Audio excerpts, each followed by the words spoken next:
Capítulo 4. Partida para os lugares altos. Era manhã de um belo dia. O vale dormia o seu sono tranquilo. Os únicos sons eram o murmúrio alegre dos regatos e o chilrear jubiloso dos passarinhos. O orvalho brilhava no gramado e as flores silvestres cintilavam como pequenas joias. Especialmente belas eram as anêmonas silvestres, púrpuras, vermelhas, escarlates, que salpicavam as passagens e erguiam as faces mimosas através dos solitários espinhos. Às vezes, o grande pastor e grande medrosa andavam por caminhos forrados de milhares de minúsculas florzinhas delicadas e graciosas, formando no seu conjunto brilhante tapete, o mais rico tapete jamais visto, nem mesmo em palácios reais. Uma vez o pastor curvou-se, tocou gentilmente as florzinhas e disse sorrindo: "Viva a doçura deste ambiente, e você descobrirá que o amor está espalhando um tapete de flores debaixo de seus pés. Eu tenho sempre admirado as flores silvestres", disse ela, olhando-o séria, e prosseguiu: "Parece estranho que tão grande multidão delas brotem e floresçam em lugares agrestes, onde talvez ninguém as veja e onde cabras e cabritos monteses podem pisá-las e destruí-las. Elas dão tanta beleza e doçura, e contudo não há ninguém que tire proveito delas ou aprecie." Era belo o olhar que o pastor lhe dirigiu ao dizer: "Nada do que meu pai e eu fizemos se perde. As flores agrestes têm uma bela lição a ensinar. Elas se entregam, voluntárias, confiantes, mesmo que ninguém as aprecie. É como se cantassem alegre canção a elas próprias acerca da felicidade de amar, mesmo nada recebendo em troca. Vou lhe dizer uma importante verdade que poucos aprendem. As maiores belezas da alma humana, suas grandes vitórias e esplêndidas realizações, são sempre aquelas que ninguém conhece e que nem de leve podem ser descobertas. Cada resposta íntima do coração humano ao amor, cada conquista sobre o egoísmo é nova flor na árvore do amor. Até a simples, obscura e silenciosa vida que o mundo desconhece", continuou o pastor, "é verdadeiro jardim de deleites, onde as flores e os frutos do amor alcançam perfeição ao ponto de o próprio Rei do Amor por ele passear e alegrar-se com seus amigos. Alguns dos meus servos têm obtido, na verdade, grandes e visíveis vitórias, e são muito amados e reverenciados por outras pessoas. Muitas vezes, suas maiores conquistas assemelham-se a flores silvestres, que geralmente vivem no anonimato. Aprenda essa lição agora. Aqui embaixo no vale, pois quando você estiver passando pelos lugares íngremes e escabrosos das montanhas, ela lhe será de grande conforto. Venha, os pássaros estão cantando alegres", acrescentou o pastor. "Juntemo-nos a eles e as flores nos dirão o tema do seu cântico." Então, enquanto se dirigiam ao rio através do vale, eles entoavam juntos, cada qual por sua vez, os versos de outra antiga canção do velho inário do pastor. "Sou a rosa de Sharon, e dos vales sou o lírio, como flor entre os espinhos. É o amor meu por você. Macieira linda, meu amado é, a mais bela do pomar. Eu, sentada à sua sombra, provei fruto doce ao paladar. Ao palácio fui levada, para a sala de banquetes, e comigo, a mais pequena, dividir foi o seu poder. Quero ajudar, me conforte. De vergonha estou enferma. Sou indigna no seu nome e de ser sua consorte. Minhas filhas eu lhes peço. Peço às servas e gazelas. Não despertem meu amado, até que me ame, se mereço. Cantares 2, 1, 4 e 7. Ao concluírem a canção, chegaram a uma violenta correnteza que cruzava o seu caminho e caía cascata lá embaixo. Do outro lado, a correnteza veloz impregnava o vale com a sua doce e alegre melodia. Enquanto o pastor tomava em seus braços para transpor pedras úmidas e escorregadias, ela lhe disse: Gostaria de saber o que a água corrente canta. Às vezes, no silêncio da noite, deitada em minha cama, eu escutava a voz do regato que passa pelo jardim de meu chalé.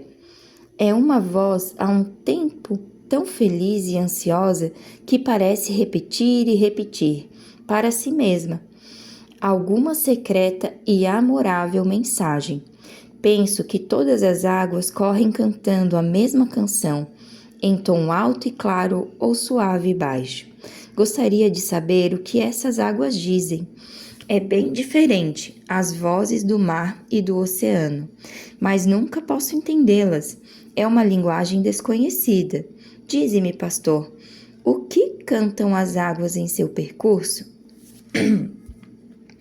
O pastor tornou a sorrir, e eles pararam por alguns minutos ao lado da corrente, que parecia cantar mais alto e exultante, como se soubesse que os dois caminhantes haviam parado somente para escutá-la. Enquanto a jovem permanecia ao lado do pastor, pouco a pouco os ouvidos e entendimento dela se abriram, e a linguagem da água pareceu-lhe clara, em virtude de ser impossível escrever a mensagem da água na sua própria linguagem. O resultado do meu esforço será, por certo, muito pobre. Embora essa canção possa ser musicada, é mais difícil lidar com as palavras, era mais ou menos assim. A canção das águas. Vem, ó, vem saltar, correr, para baixo, mais e mais descendo. A cada dia, quanta alegria, até lá embaixo chegar enfim. É a lei da vida, lei querida, que coisa linda ir descendo, doce anelo, desejo ardente, correr, descer, muito mais ainda. Um grito ingente, noite e dia, nos chama sempre para ir, buscando os vales pular, fluir, atenta sempre ao chamado seu. Até lá embaixo chegar enfim, doce anelo, desejo ardente, correr, descer, voltar, subir.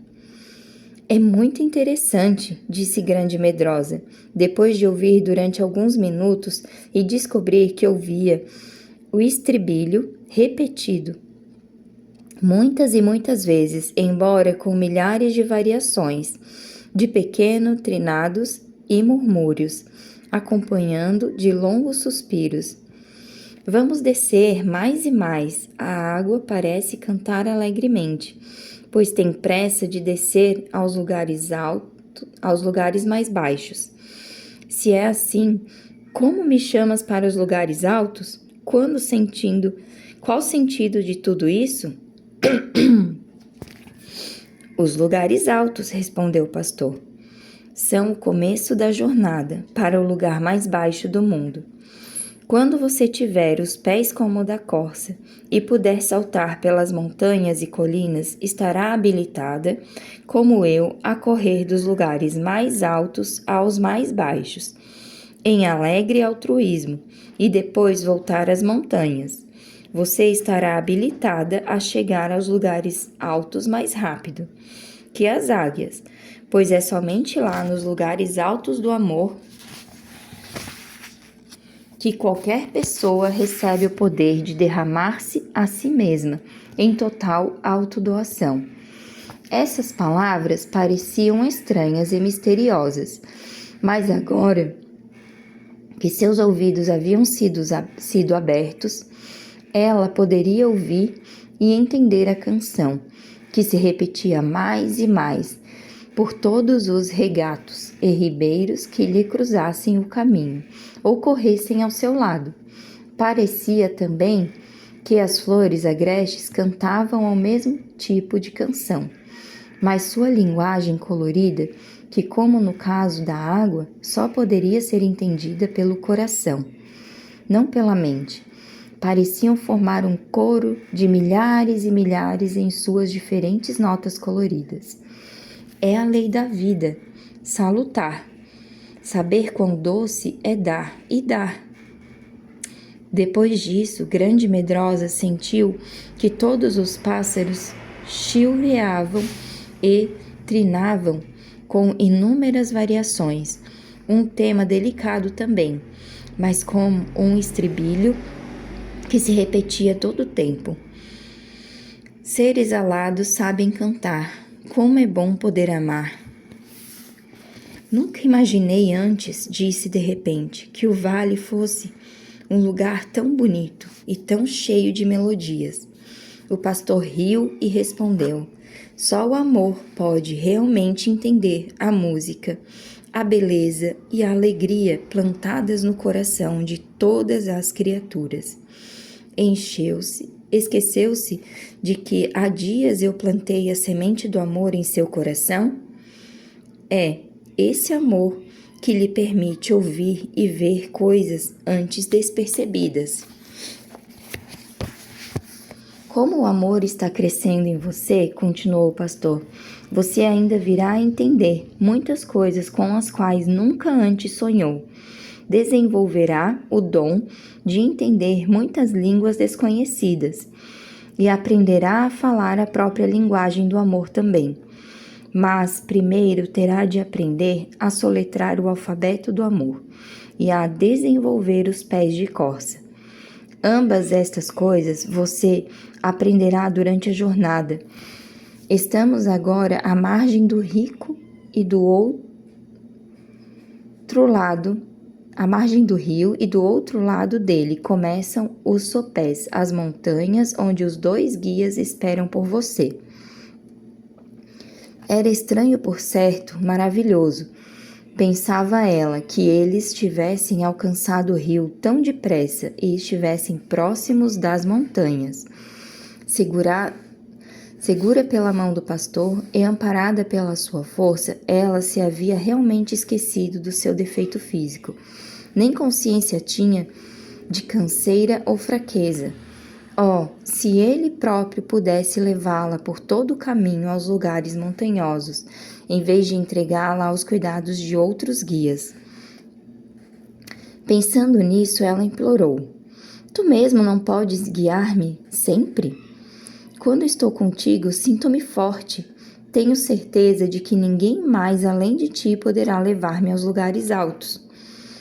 Ele olhou para ela com bondade e respondeu calmo: Grande Medrosa, eu poderia atender o seu desejo. Eu mesmo poderia transportá-la aos lugares altos, em vez de obrigá-la a subir sozinha. Entretanto, se eu fizesse, você nunca seria capaz de desenvolver pés de corça e acompanhar-me aonde quer que eu fosse. Agora, se você subir às alturas por si mesma com as companheiras escolhidas por mim, muito embora tenha de percorrer o caminho longo e em alguns pontos muito difícil, eu lhe prometo que no final você terá pés de corça. Além disso, prosseguiu o pastor, você é capaz de ir comigo saltando pelas montanhas e fará a subida e a descida num abrir e fechar de olhos. Ainda tem mais. Se eu levá-la aos lugares altos, agora apenas com uma pequena semente do amor em seu coração, você não estará apta para viver no reino do amor. Você terá ainda de ficar do lado de fora, em lugares não muito altos, até mesmo ao alcance dos seus inimigos. Algum deles, você sabe, podem visitar os lugares baixos da montanha, advertiu o pastor. Não tenho dúvida de que você os encontrará ao subir. Foi por isso que eu escolhi com cuidado para você 2 dos melhores e mais fortes guias. Eu lhe garanto, entretanto, que nunca por um momento sequer estarei fora do alcance ou pedido de socorro, mesmo que você não possa ver.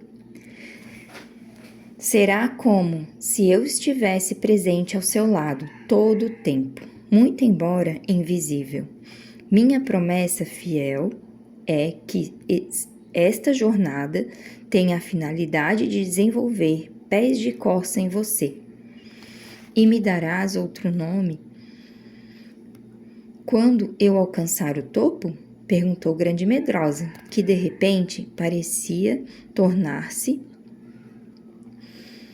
surda à música ao seu redor e de novo cheia de temores. Sim, por certo, quando a flor do amor estiver pronta para desabrochar em seu coração, você será correspondida no amor e receberá novo nome, replicou o pastor. Ao alcançar a ponte, ela parou e olhou o caminho percorrido. O vale parecia verde e tranquilo, enquanto as montanhas a cujos pés logo chegariam erguiam-se acima deles como gigantescas torres ameaçadoras. Lá ao longe estavam as árvores ao redor da vila Grande Apreensão. E com repentina dor, ela avistou os ajudantes do pastor em seu alegre trabalho. Os rebanhos vagando pelas pastagens. Avistou também o tranquilo e pequeno chalé branco, onde havia morado. Enquanto essas coisas surgiam, os rebanhos vagando pelas pastagens.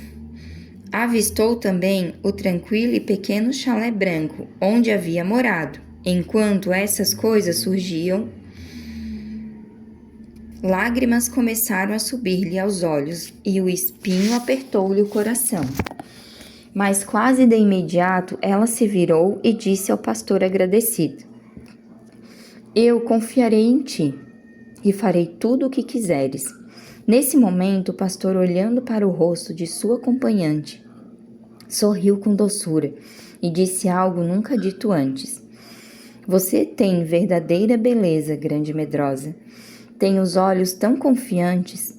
Confiança é uma das mais belas coisas no mundo. A confiança refletida em seus olhos faz você mais bela que uma gentil rainha. Estavam agora sobre a ponte e em pouco tempo alcançariam o pé das montanhas, onde começavam os primeiros aclives. Aqui, ali, grandes pedras se espalhavam ao redor. Grande Medrosa avistou os vultos de 2 mulheres de rosto velado, assentadas numa das rochas à beira do caminho. Já quase no sopé das montanhas, ao se aproximarem, ela e o pastor, das 2 mulheres, se ergueram em silêncio, curvaram-se reverentemente diante dele. Aqui estão suas 2 guias, disse o pastor, e de agora em diante, e até atravessarem os lugares íngremes e difíceis, elas serão suas companheiras e auxiliares. A jovem olhou-as cheia de medo. Elas eram altas e de forte compelição, mas por que traziam o rosto velado? Por que escondiam a face? Quanto mais ela olhava para as 2 mulheres, mais se aterrorizava. Elas eram silenciosas, fortes e cheias de mistério. Por que não falavam? Por que nem mesmo fizeram um gesto de saudação? Quem são elas? Perguntou baixinho ao pastor. Podes dizer-me os seus nomes? Por que não falam comigo? Serão mudas porventura? Não. Elas não são mudas, disse o pastor em voz baixa.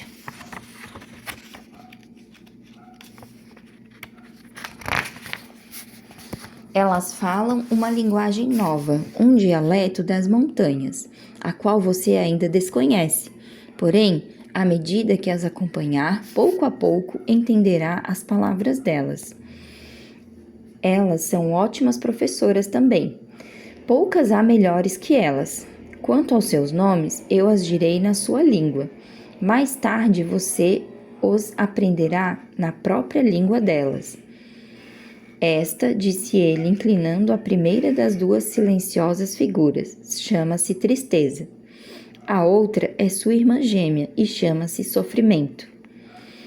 Pobre, grande e medrosa, seu rosto se empalideceu e ela tremeu da cabeça aos pés, sentindo-se desfalecer, e apoiou-se no pastor para não cair. Não, eu não posso ir com elas, gaguejou. Não posso, não posso. Oh, meu senhor e pastor, por que fizeste isto comigo? Como posso viajar na companhia delas? Isso é mais do que posso suportar. Tu me dizes que o caminho da montanha já é tão íngreme e escabroso que não posso percorrê-lo sozinha.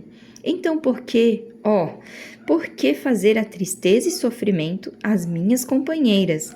Não poderias dar-me paz e alegria? Que me fortalecessem e encorajassem nessa jornada tão difícil? Nunca esperei que tivesses coragem de fazer isso comigo. E debulhou-se em lágrimas. O rosto do pastor assumiu uma estranha expressão ao ouvir esse desabafo. Então, olhando as duas figuras veladas enquanto falava, respondeu gentilmente: Alegria e paz, são essas as duas companheiras que escolheria? Lembre-se de que prometeu aceitar as auxiliares que eu lhe indicasse, certa de que eu escolheria as melhores guias. Você confia em mim? Está disposta a ir com elas ou prefere voltar ao vale à sua família temores e ao próprio covardia? Ela estremeceu. A escolha parecia terrível. O medo ela o conhecia muito bem, mas tristeza e sofrimento sempre lhe apareceram mais terríveis coisas que poderia encontrar. Como seguir com elas e abandonar-se ao seu poder e controle? Parecia impossível. Então ela olhou o pastor e de súbito sentiu que não podia duvidar dele, nem voltar atrás. Que se ela não fosse capaz de amar a ninguém no mundo, mesmo trêmula de susto. Sentindo-se miserável, ela ainda o amaria. Mesmo que ele pedisse o impossível, ela não lhe recusaria. Olhando pesarosamente, ela disse: Se eu quero voltar atrás, ó pastor, para quem eu iria? No mundo todo só tenho a ti. Ajuda-me a seguir-te, mesmo que isso pareça impossível. Ajuda-me a confiar em ti, tanto quanto eu desejo amar-te. O pastor, ao ouvir essas palavras, ergueu a cabeça e soltou uma gargalhada. Um gargalhar cheio de júbilo, de gozo e de triunfo. O gargalhar de triunfo ecoou pelas paredes das rochas do pequeno desfiladeiro, até repercutir brevemente pela montanha inteira. O eco parecia subir de rocha em rocha até chegar aos picos mais altos e aos poucos morrer nos céus. Silenciada, a última nota, a voz do pastor soou mansa. Tu és toda formosa, querida minha, e em ti não há defeito. E acrescentou: Não tema, grande medrosa. Creia somente, prometo que você não será humilhada. Siga com tristeza e sofrimento. Se não conseguir aceitá-las agora, quando chegar aos lugares difíceis e não puder caminhar sozinha, coloque as mãos confiantemente nas mãos delas, e elas as conduzirão exatamente aonde desejo que vá. Ela permaneceu em silêncio quando o rosto do pastor, cujo olhar era agora exultante, o olhar de quem, acima de tudo, se alegra em salvar e libertar, no coração dela a letra de um hino escrito por um dos seguidores do pastor começou a soar. Ela começou a cantarolar doce e suavemente. Oh, deixa a tristeza fazer o seu trabalho, lágrimas de dor trazendo em mim. Mensageiras serão no meu coração, deixando marcas de doce refrão. Quero sentir mais amor, ó Senhor, meu Cristo, sentir por ti mais amor. Outros devem ter passado por aqui antes de mim, pensou ela, e poderiam ter cantado essa canção também. Será ele que é tão forte e gentil, menos fiel e misericordioso comigo, que sou fraca e covarde criatura, quando é óbvio que ele se deleita, acima de tudo, em libertar os seus seguidores de todos os seus medos e levá-los a salvo aos lugares altos? Com isso, veio-lhe o pensamento de que, quanto mais depressa fosse ela com esses novos guias, tanto mais rapidamente alcançaria os lugares altos. Ela seguiu em frente e, olhando as figuras veladas, disse com coragem que nunca julgou tivesse antes: Eu irei com vocês. Por favor, mostrem-me o caminho. Por enquanto, ela não se atrevia a segurar as mãos delas. O pastor riu de novo e disse com clareza: Deixo-lhe a minha paz, minha alegria será plena em você. Lembre-se de que eu mesmo me comprometi a levá-la aos lugares altos, no topo dessas montanhas, e que você não será humilhada. E agora, antes que refresque o dia e caiam as sombras, faze-te semelhante ao gamo ou ao filho das gazelas sobre as montanhas, sobre os montes escabrosos. Cantares 2:17. Momentos depois, antes de Grande Medrosa perceber o que estava acontecendo, ela saltou para uma grande rocha ao lado do caminho, e dali para outra, e mais outra, com movimentos tão rápidos que os seus olhos mal podiam acompanhar. Ela foi saltando lépido pelas montanhas, subindo cada vez mais alto, até se perder de vista. Quando não puderam mais vê-lo, ela e suas duas novas companheiras começaram a jornada. Deve ter sido um quadro curioso esse começo de jornada. Grande Medrosa cocheando em direção aos lugares altos, tão longe quanto possível das duas figuras veladas, fingindo não ver as mãos estendidas para ela. Mas ninguém poderia observar essa cena, pois se de fato há um processo secreto, esse é o desenvolvimento de pés de corça, o qual não permite nenhum observador.